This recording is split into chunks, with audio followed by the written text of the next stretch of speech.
Good morning and welcome to Path of Evolution.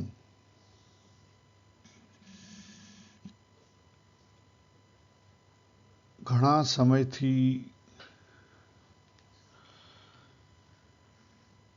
અલગ અલગ મિત્રોએ કેટલીક વાર સવાલ ઉઠાયેલા, તો એનો હું આજે જવાબ આપું છું. ઇન રિયાલિટી જો આપણે આપણી જાતને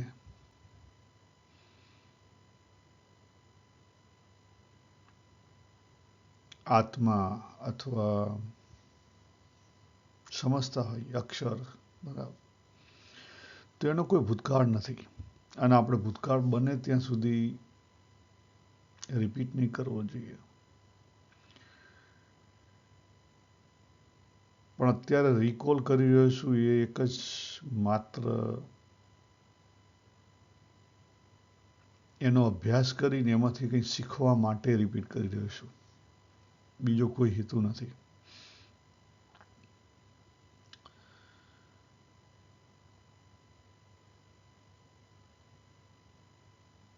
2002ની અંદર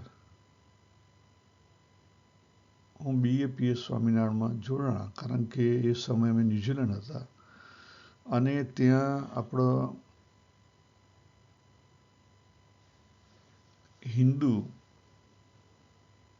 ધર્મ સચવાય એ આશયથી ત્યાં ગયેલા.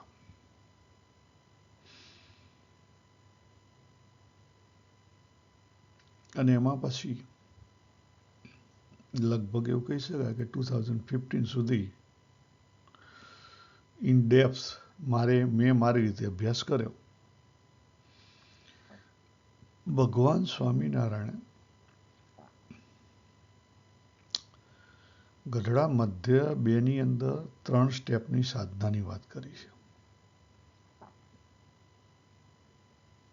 લગભગ સમજાય એવી નથી. પહેલા સ્ટેપ નોર્મલી કહી દઉં તો પહેલા સ્ટેપની અંદર નેગેટિવ આપણી જો કે બિલીફ છે એમાંથી પોઝિટિવ બિલીફમાં જવાનું. હવે જે વખતે અમે એન્ટર થયા ત્યારે એવું નેગેટિવ જેવું તો કંઈ હતું નહીં લાઈફમાં. મીન્સ કે દારૂ પીતા હોઈએ, જુગાર રમતા હોઈએ કે ખોટું કરતા હોઈએ, ખ્યાલ આવે. માણસ તરીકે અમે સીધા માણસ જ હતા.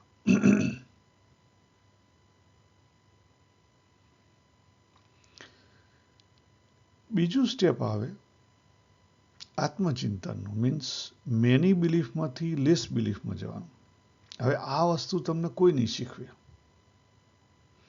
એ મને 15 વર્ષ પછી ખબર પડી. કારણ કે એન્ટર થયા પછી તો શું થાય કે ધીરે ધીરે એ એડિશનલ નિયમો છે આપણે પાડવા માંડીએ. બરાબર, કે ભાઈ રોજ પૂજા પ્રાર્થના કરો, જે કંઈ હોય. ઇટ્સ ગુડ, એક હદ સુધી એ સારી બાબત છે. પણ પછી એ હદથી બહાર નીકળવા માંડ્યું. કેવી રીતે કે ભાઈ બધી એક્ઝામ પાસ કરી લીધી, બધું વાંચી કાઢ્યું, ખ્યાલ લગભગ વચનામૃતો મોઢે થઈ ગયા, મોટાભાગના વચનામૃતો મોઢે થઈ ગયા, સ્વામીની વાતો ઘણી બધી મોઢે થઈ ગઈ. એટલે આપણી જાતને એક અલગ સમજવા માંડ્યા. ઇવન જે કહેવાય કે ભેદ બુદ્ધિ જે પહેલાં એટલી નહોતી, જ્યારે નહોતા જોડાણા ત્યારે એટલી ભેદ બુદ્ધિ નહોતી. ભેદભાવ કરવાની વૃત્તિ, એ વૃત્તિ વધી એવું લાગ્યું. એમાં રાઈ ક્યાં ભરાઈ ગઈ કે અમે બહુ સારા છીએ. આપણે જે નોર્મલ વ્યવહારમાં જે સત્વગુણ સમજીએ છીએ એ સાચા અર્થમાં સત્વગુણ નહીં સમજતા. ત્યાં ભૂલ થઈ કે ભાઈ આપણે ટીલું ટપકું કરીએ તો આપણે વધારે સત્વ કહેવાઈએ, આપણે ડુંગળી લસણ ના ગણીએ તો આપણે વધારે સત્વ કહેવાઈએ, આપણે 3 ટાઈમ ભગવાનને થાળ કરીને ખાઈએ પીએ તો વધારે સત્વગુણી કહેવાઈએ. ખ્યાલ આવ્યો? બરાબર છે, નૈતિકતાના ધોરણે બીજી રીતે એ સારી બાબત છે, નો ડાઉટ. પણ પછી જ્યારે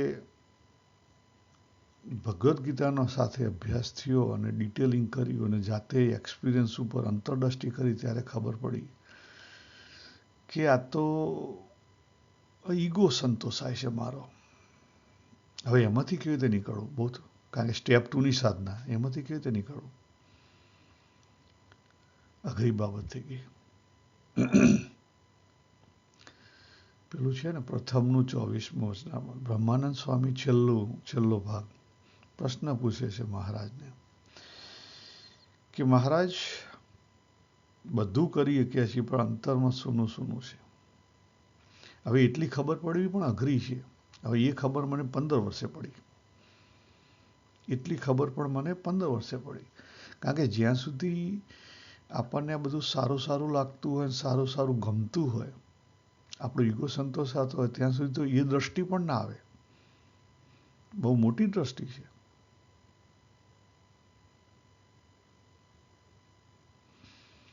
કારણ કે આપણને રસ પડે, આપણે જે કરતા હતા એમાં રસ પડે. કથા કરવા જઈએ, આજુબાજુના સેન્ટરમાં કથા કરવા જઈએ, ભૂતકાળો બધા યાદ કરીએ, ખ્યાલ અહીંયા આ કર્યું હતું, પેલું કર્યું હતું, એવરીથિંગ ઇન. એટલા માટે મેં તમે જુઓ ને સ્ક્રીન ઉપર તો મેં નોર્મલ સત્વગુણ લખ્યો છે, રજોગુણ ને તમોગુણ. ખરેખર એ નોર્મલ સત્વગુણ નથી. ઇટ્સ આપણા વ્યવહારિક દ્રષ્ટિએ એ સારી બાબત છે પણ રજોગુણ છે.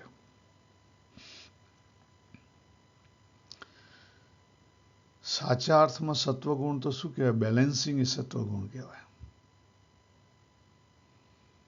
પણ આપણે વ્યવહારિક દ્રષ્ટિએ સમજો તો આ નોર્મલ સત્વગુણ છે, આ રજોગુણ છે, તમોગુણ છે. એટલે એક બાજુ નાક વધવા માંડ્યું બહુ મોટું. રાઈટ. હવે એમાં બેલેન્સિંગ કેવી રીતે કરવું 3ની અંદર? કારણ કે આપણું સ્વાસ્થ્ય સારું ક્યારે કહેવાય? આપણે ત્યાં આયુર્વેદિકમાં શું કહે છે કે 3 જે ગુણ છે, કફ, વાયુ ને પિત્ત, આ 3 છે, 3 બેલેન્સ હોય ત્યારે સ્વાસ્થ્ય કહેવાય. પણ એક વધી જાય એ રોગ કહેવાય. હવે આ એક વધી ગયો, ખ્યાલ આવે? પણ એ ખબર પણ ક્યારે પડી? 15 વર્ષે. હવે એમાંથી નીકળવું બહુ અઘરું, બહુ જ અઘરું. કારણ કે તમે જો ડિટેલ અભ્યાસ કર્યા વગર એમાંથી નીકળવાનો પ્રયત્ન કરો તો ખોટું થાય, અવરું થાય. એટલે 3-4 વર્ષ તો બધો અભ્યાસ કર્યો કે ભાઈ આ ઈગો આવે છે કેવી રીતે, આ ભેદ બુદ્ધિ આવે છે કેવી રીતે.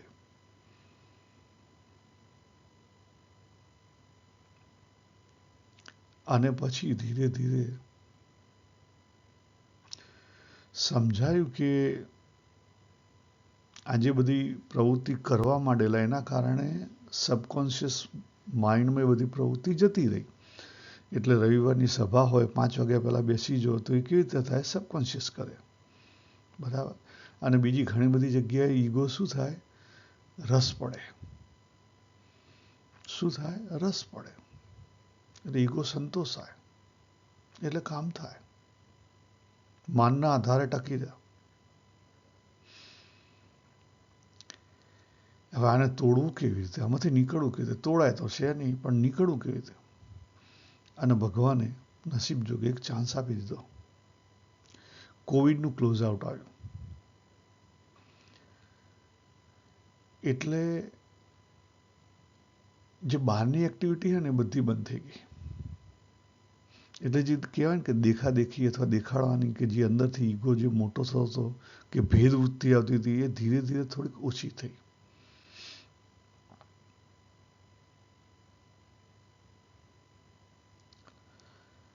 અને પછી અંતરદ્રષ્ટિનો અભ્યાસ વિશેષ કર્યો, ધીરે ધીરે સમજાયું કે આજે સામાજિક દ્રષ્ટિથી જે આપણે સત્વ કહીએ, સત્વ, એમાં આપણે વધારે પડતા ખૂપી ગયા હતા. ખરેખર ખોટું પકડ્યું હતું, વધારે પડતું ખોટું પકડ્યું હતું. શ્રીજી મહારાજે ગઢડા પ્રથમના 24માં જે પ્રશ્ન પૂછ્યો બ્રહ્માનંદ સ્વામી, એનો ઉત્તર ભગવાને 25માં આપ્યો, પૂર્ણપણાનો. એમાં પણ બીજો ભાગ ભગવાન સમજાવે છે 20 કોષના પ્રવાહમાં કે આપણે અંદરથી ડિવાઈડ થઈ ગયેલા છીએ. આ વસ્તુ જ્યારે કોવિડ પછી સમજણી પછી ખ્યાલ આવ્યો કે હારું આ તો બધું ભેદ બુદ્ધિથી બધા અલગ અલગ ભેદ ઊભા કર્યા, આપણે આપણા ભાવનાથી બધા ભેદ અલગ ઊભા કર્યા. આપણું જે સબકોન્શિયસ છે, જો પહેલું છે આપણે આ જીવ તરીકે આપણે આવ્યા, બીજું છે આપણું સબકોન્શિયસ માઇન્ડ, મેં અહીંયા લખેલું છે સાઈડમાં. જે 3 છે આપણું ઇમોશનલ માઇન્ડ છે, અને 4 છે આપણું લોજિકલ માઇન્ડ છે. અહીં બધાથી આપણે ભેદ ઊભા કરી દીધા. આપણે શું કર્યું? ભેદ ઊભા કરી દીધા. અને અહીંયા જો સ્ટેપ 1, 2, 3 જે મધ્યનું બીજું છે એના બતાયા છે. તો આ ભેદ કાઢવા કેવી રીતે?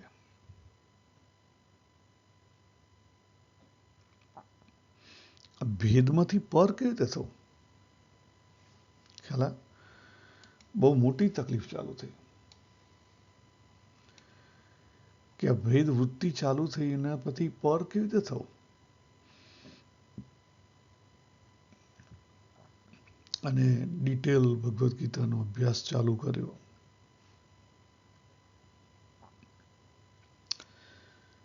અને ધીરે ધીરે ધીરે જાતે પોતાની જાત ઉપર કામ કર્યું.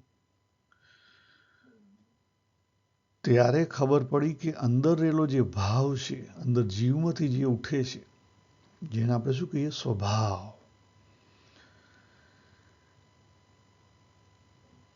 એ જે જીવમાંથી ઉઠ્યું બરાબર, એને જો ખબર ના રાખીએ ને તો એ 2 ભાગમાં જતું રહે. જો અહીંયા મેં 4 ભાગ લખેલા છે: જીવ લેવલે, માઇન્ડ લેવલે, બોડી લેવલે, ઓબ્જેક્ટ લેવલે. ઓબ્જેક્ટ લેવલે આપણે કંઈક સારું અથવા જે રાગ હોય આપણો, એની તરફ આપણે ખેંચી જઈએ છીએ. દેહ લેવલે પણ એવું જ છે, મન લેવલે પણ એવું જ છે, અને જીવ લેવલે પણ આપણે એવું જ કરીએ છીએ. પણ આપણે જો જાગીને જોઈએ તો ખરેખર એ અતિમાં નથી ખેંચાવાનું. આપણે જો અતિ થવા માંડેલો. યસ, 2002ની અંદર જે બાબુ હતો, અને એવું કહી શકાય કે 2014 કે 15માં બાબુજી હતો, એમાં શું કહેવાય કે એને તમે કદાચ પોઝિટિવ કહો કે વ્યવહારિક સત્વગુણ કહો, એ અતિમાં જવા માંડેલો. અને એકવાર અતિમાં જવા માંડે ને એટલે પછી ભેદવૃત્તિ વધારે કરાવે. હા, ભેદવૃત્તિ વધારે કરાવે, કોમ્પિટિશનમાં લાવે. અમારા એક મિત્ર હતા, પહેલા અમે સ્વામિનારાયણ નહોતા, એ સ્વામિનારાયણ હતા. ત્યારે અમારા ભેગું બેસતા ઉઠતા, ખાતા પીતા એટલે મીન્સ કે એવું કંઈ દારૂ નહીં પીતા. અમે કોઈ દારૂ નહોતા પીતા. ખ્યાલ ખાવામાં એ હોય ત્યારે કોઈ અમે ડુંગળી લસણ નહોતા ખાતા. નોર્મલ લાઈફમાં અમારે ત્યાં બી ઓછામાં ઓછું ડુંગળી લસણ વપરાતું. પણ અમને એનો સોચ નહોતો. એ હોય ત્યારે નહીં, ખ્યાલ. પછી ધીરે ધીરે એ એવા એક્સ્ટ્રીમ થવા માંડ્યા કે કોક વાર અમારે ત્યાં આવે અને ટોયલેટ જાય તો પછી કે અમારે નાહવું પડશે. હવે અચાનક આયા હોય તો પછી બધાને હેરાન કરે. ખ્યાલ. પછી એથી વિશેષમાં જતા રહેલા કે આવે તો ખાવા પીવાનું કંઈ નહીં, કે ના અમારાથી તમારે ત્યાં ખવાય પીવાય નહીં, એટલે તું પોતે હતો, તું પહેલાં ખાતો પીતો હતો, હવે કે ખાતો પીતો નહીં, કે ના ના ખવાય. એક્સ્ટ્રીમ ઉપર જવા માંડ્યા. અને આ વેકઅપ કોલ આવ્યો મારા માટે. ખ્યાલ આવ્યો કે હું એક્સ્ટ્રીમ થવા માટે બનેલો છું. ભગવાને આખી ભગવદ્ ગીતાની અંદર સમતાની વાત કરી, સહજતાની વાત કરી, નિર્દોષતાની વાત કરી, દિવ્યતાની વાત કરી. ભગવાન સ્વામિનારાયણે પણ દિવ્યતાની વાત કરી, સમર્પણની વાત કરી, સહજતાની વાત કરી, નિર્દોષતાની વાત કરી. તો આ તો આપણે ઊંધું પકડી રહ્યા છીએ.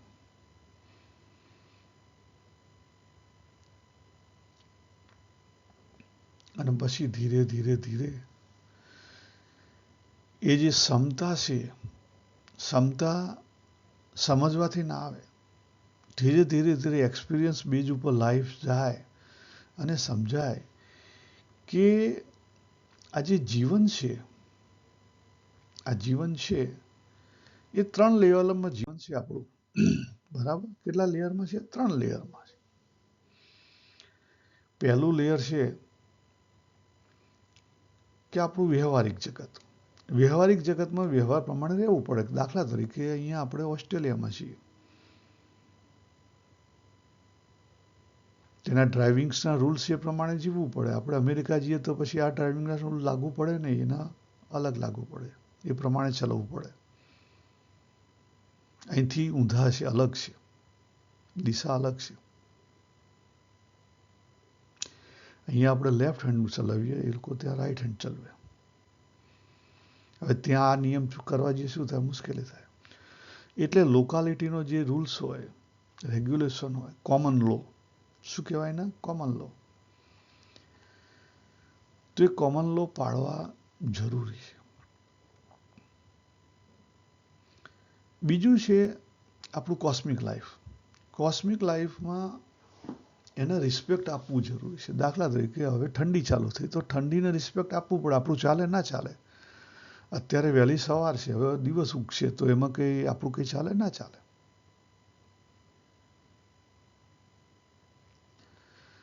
તો આજે દેખાય ને કે ભગવદ્ ગીતામાંથી આ વસ્તુ સમજણી આખી દેખાય તમને,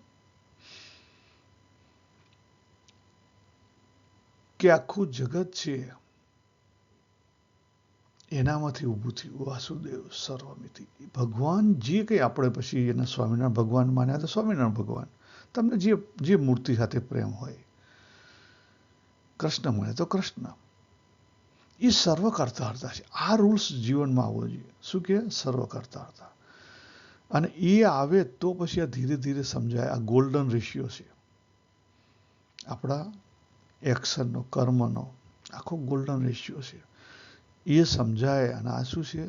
આપણી અંદર જ શિવ શક્તિ રહેલા છે, આપણી અંદર પુરુષ અને પ્રકૃતિ રહેલા છે. જો 15મા અધ્યાયનો 15મો શ્લોક અહીંયા મૂક્યો છે.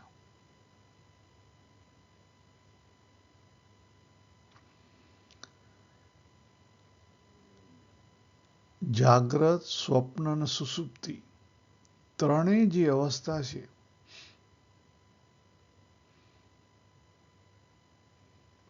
એને કોણ પ્રકાશિત કરી રહ્યો છે? એ પ્રકાશિત કરી રહ્યો છે.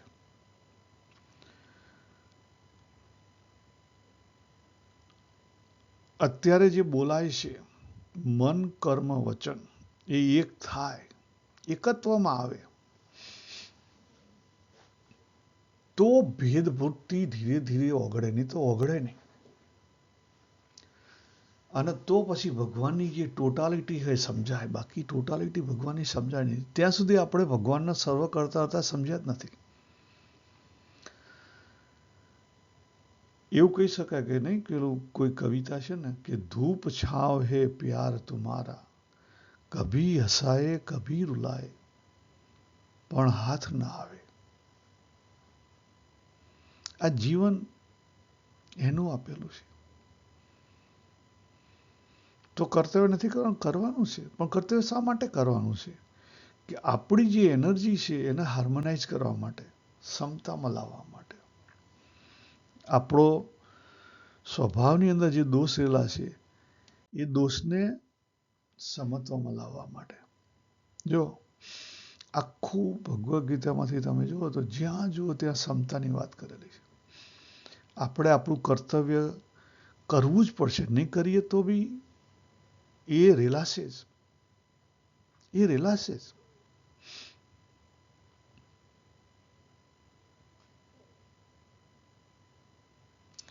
તો પ્રશ્ન એ થાય કે અત્યારે હું સ્વામિનારાયણ નથી. સ્વામિનારાયણ હું તો એવું કહી શકું કે અત્યારે હું વધારે સ્વામિનારાયણ છું. કારણ કે અત્યારે હું આ ભગવાનની લીલાનો અનુભવ કરી રહ્યો છું. મારી અંદર અત્યારે ભેદવૃત્તિ ઘણી ઓછી છે. ઘણી ઓછી છે. મોર સેન્સિટિવ છું.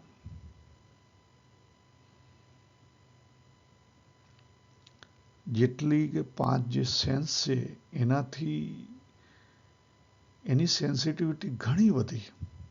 પહેલાં શું હતું, પહેલાં સબકોન્શિયસ અને જે માઇન્ડની અંદર કોન્શિયસની અંદર જે ભરાયેલું હોય, કોન્શિયસની અંદર શું ભરાયેલું હતું, ભેદવૃત્તિ જોવાની, સ્વામિનારાયણ નોન સ્વામિનારાયણ, આ કરે છે નથી કરતો, એના કરતાં હું સારો છું ખરાબ છું.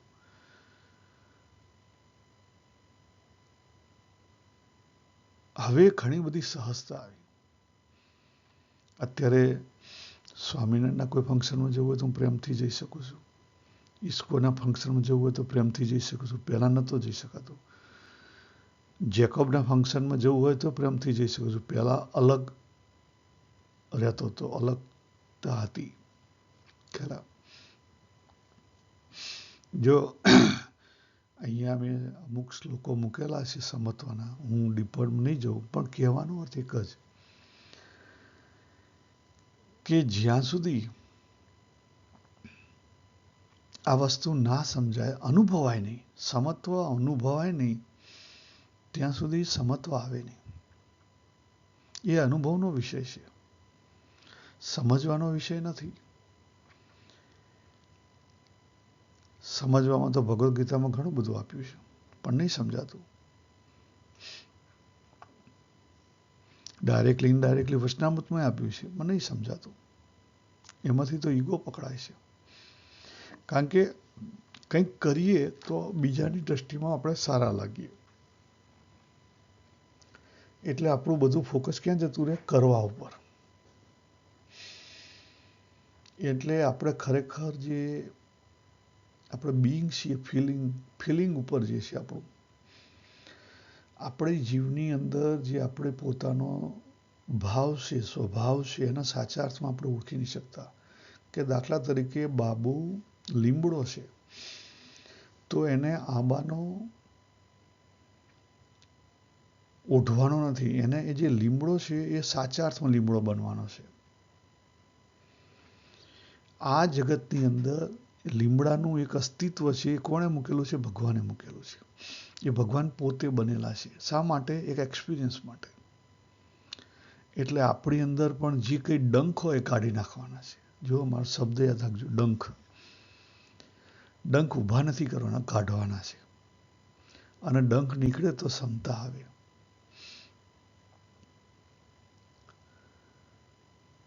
તો આ થોડામાં ઘણું અમે વાત કરી.